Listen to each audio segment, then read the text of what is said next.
नमस्ते साथियों, एक बार फिर से आप सबका स्वागत है।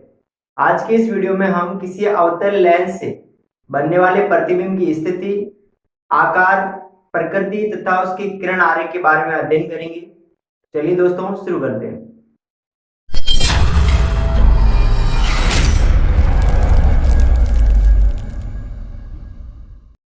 बोर्ड की तरफ ध्यान दीजिएगा। आपके सामने दो अवतल लेंस बने हुए हैं।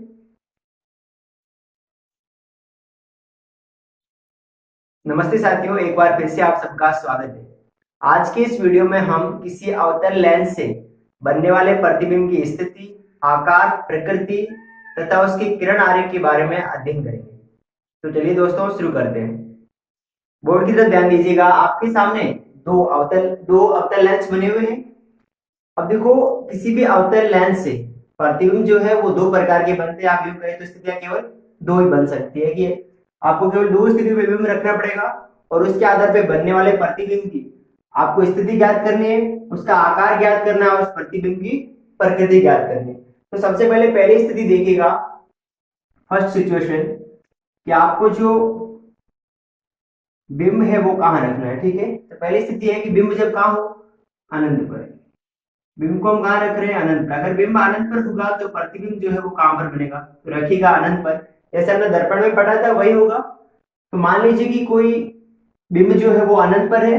अगर कोई वस्तु अनंत पर होती है तो हम मुख्य अक्ष के समांतर दो रेखाएं लेते हैं, दो प्रकाश की किरणें लेते हैं जो मुख्य अक्ष के साथ साथ एक दूसरे के भी क्या होती है, समांतर होती है।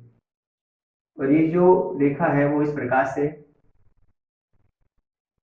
प्रकाशित केंद्र से निकलेगी ना, मतलब इस प्रकार से इसके अपवर्तक पृष्ठ से टकराएगी।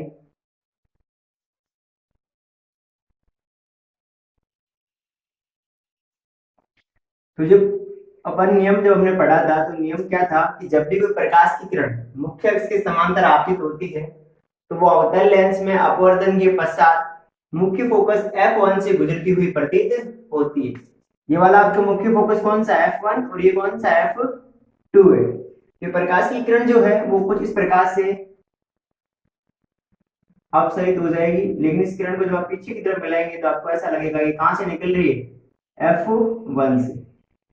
अब दूसरी प्रकाश की जो किरण है उसे भी लीजिए मुख्य अक्ष के समांतर।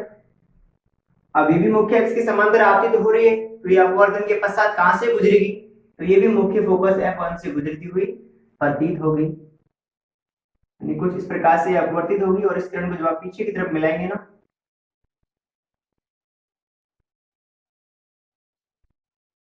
नहीं कुछ इस प्रकार से किरण जाएगी निकल के। ठीक है, हल्की सी इसके अंदर रहेगी और इस किरण को जब आप पीछे की तरफ मिलाएंगे तो आपको ये लगेगा कि किरण कहां से निकल रही है, मुख्य फोकस F1 से। अब आप प्रतिबिंब की स्थिति, प्रकृति और आकार के बारे में चर्चा कीजिए।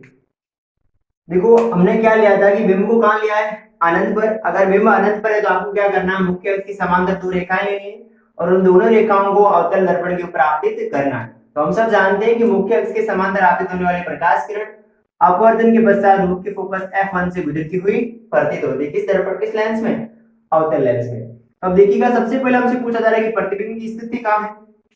तो बताइए प्रतिबिंब की स्थिति कहां है, प्रतिबिंब कहां बनेगा। तो प्रतिबिंब जो कहां बनेगा, मुख्य फोकस F1 पर। तो आप क्या लिखेंगे, F1 पर। ठीक है, प्रतिबिंब कहां बन रहा है, F1 पर। अब दूसरा आपसे बोला जा रहा है कि प्रतिबिंब का आकार क्या है। देखो, F1 पर बन रहा है, वो भी कैसा बन रहा है, एकदम छोटा सा बिंदुवत बन रहा है कि नहीं बन रहा है। तो आकार क्या होगा, बहुत छोटा। आप लिख सकते हो बहुत छोटा बिंदुवत, बिंदु के जैसा आकार होगा उसका। ठीक है, बहुत ही छोटा। फिर नेक्स्ट देखिए, प्रतिबिंब की प्रकृति कैसे होगी। देखो, आपने जिस प्रकार से लेंस में बढ़ा था उसका जस्ट उल्टा यहाँ पर होगा। ठीक है ना, हम जानते हैं कि अवतल दर्पण जो था उसमें बनने वाले प्रतिबिंब की प्रकृति जो थी वो वास्तविक तथा उल्टा था, लेकिन इसमें क्या होगा कि प्रतिबिंब की जो प्रकृति है वो आभासी तथा सीधा रहेगी। तो आप क्या लिखोगे प्रतिबिंब की प्रकृति में, पहली चीज आभासी, आभासी तथा सीधा। तो पहली कंडीशन आपको समझ में आ गई। अगर बिंब अनंत पर है तो प्रतिबिंब मुख्य फोकस F1 पर बनेगा, उसका आकार बिंदुवत होगा और उसकी प्रकृति आभासी तथा सीधा, और उसका डायग्राम जो किरण आरेख है वो कुछ इस प्रकार से होगा। अब दूसरा कोण देखिएगा कि दूसरी स्थिति क्या है। तो सेकंड स्थिति है, आपको क्या करना है कि अनंत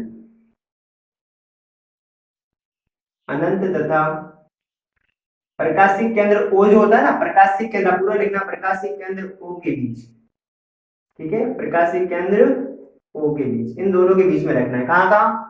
अनंत और O के बीच, इन दोनों के बीच में से आप कहीं भी से बिंब को रख सकते हैं। तो अपन मानते हैं कि बिंब जो है वो अपन यहाँ रख रहे हैं कुछ इस प्रकार से। देखो इसमें अलग अलग स्थितियां नहीं रहेगी, पहली स्थिति अनंत पे रहेगी और दूसरी स्थिति जो आप इस लेंस के सामने कहीं भी रखिए, ठीक है ना, वो क्या माना जाएगा?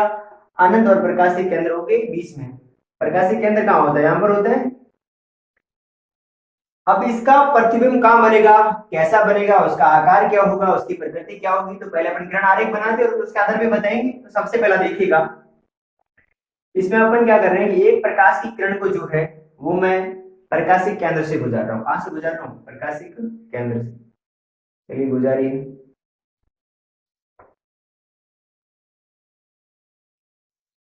और ये नियम मैं आपको लिखवा चुका हूं।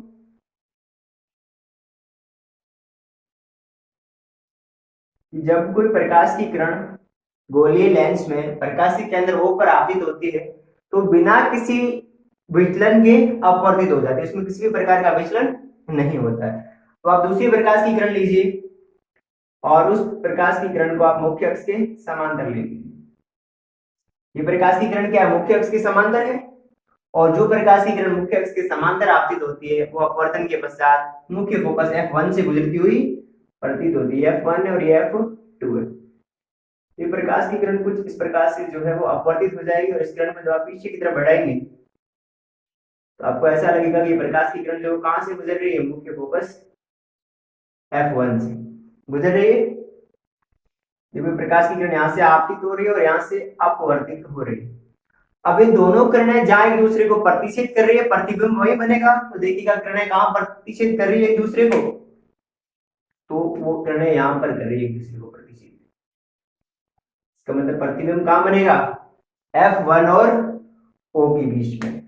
मुख्य फोकस F1 तथा प्रकाशिक केंद्र O के बीच में आपके क्या बनेगा? प्रतिबिंब बनेगा। और उस प्रतिबिंब का आकार क्या है? आकार जो कैसा है? देखो बिंब इतना बड़ा था लेकिन प्रतिबिंब छोटा है, तो आकार कैसा रहेगा? छोटा। प्रकृति, देखो प्रकृति कैसा? सीधा बन रहा है, और जो प्रतिबिंब सीधा बनता है वो कैसा होता है? आभासी। तो लिखिएगा सबके बारे में। सबसे पहले प्रतिबिंब की स्थिति की प्रतिबिंब कहां बन रहा है, तो आप क्या लिखोगे? तो लिखेंगे F1 तथा O का मतलब प्रकाशिक केंद्र, O का मतलब क्या होता है? प्रकाशिक केंद्र। तो O तथा प्रकाशिक केंद्र के बीच, ठीक है। एंड सेकंड चीज क्या है? प्रतिबिंब का आकार। तो प्रतिबिंब का आकार कैसा रहेगा? तो बिंब से छोटा। क्या लिखेंगे? बिंब से छोटा। थर्ड कंडीशन देखिए कि प्रकृति कैसी रहेगी। तो देखो जो प्रतिबिंब सीधा बनता है वो कैसा होता है? आभासी। तो आप क्या लिखोगे? आभासी तथा सीधा। आभासी तथा सीधा। तो इस प्रकार किसी भी अवतल लेंस से बनने वाले प्रतिबिंब दो प्रकार के होते हैं। अयुग्मिक स्थितियां केवल दो ही होती है। कौन कौन सी होती है? तो ध्यान दीजिएगा, मैं इनको रिपीट कर रहा हूं। पहली चीज कि अगर किसी अवतल लेंस में बिंब अनंत पर है तो जो प्रतिबिंब है वो आपके F1 पर बनेगा। प्रतिबिंब का आकार जो बिंदुवत होगा, मतलब कि बहुत छोटा होगा, और उसकी प्रकृति जो है वो सीधा तथा आभासी रहेगी, ठीक है। और उसका किरण आरेख कुछ इस प्रकार से रहेगा कि जो चीज अनंत पे होती है वहां से अपन दो समांतर रेखाएं लेते हैं, और जो अवतल लेंस में मुख्य अक्ष की समांतर रेखाएं आपतित होती है वो अपवर्तन के पश्चात मुख्य फोकस F1 से गुजरती हुई प्रतीत होती है। इसके बाद दूसरा कंडीशन देखिए कि दूसरा स्थिति कौन सी बनेगी। उसमें आपको क्या करना है कि जो बिंब है उसे अनंत तथा प्रकाशिक केंद्र O के बीच में कहीं भी रखना है, ठीक है। अनंत तथा प्रकाशिक केंद्र O के बीच में रखना है। तो इसका जो प्रतिबिंब बनेगा वो मुख्य फोकस F1 तथा O के बीच में बनेगा, और इसका जो आकार है वो बिंब से बड़ा होगा, और इसकी प्रकृति जो आभासी तथा सीधा रहेगी, और इसका किरण आरेख कुछ इस प्रकार से बनेगा। आपको जो किरण आरेख किस प्रकार से बनाना है, तो एक जो आप प्रकाश की किरण है उससे आप प्रकाशिक केंद्र से गुजरिए और दूसरी प्रकाश की किरण को आप मुख्य अक्ष के समांतर लीजिए। इस प्रकार से इन दोनों किरणों को जब आप यहाँ से गुजारेंगे और गुजारने के पश्चात जब किरणें अपवर्तित होगी, दोनों अपवर्तित किरणों को अब आप आगे की तरफ बढ़ाएंगे तो जिस बिंदु पे एक दूसरे को प्रतिच्छेद करेगी वहीं पर आपकी क्या बनेगा, प्रतिबिंब बनेगा। तो आशा करते हैं आपको ये पूरा टॉपिक समझ में आया होगा। अगर समझ में आया तो प्लीज लाइक शेयर और सब्सक्राइब कीजिए। मिलते हैं अगली वीडियो में, तब तक के लिए धन्यवाद। जय हिंद।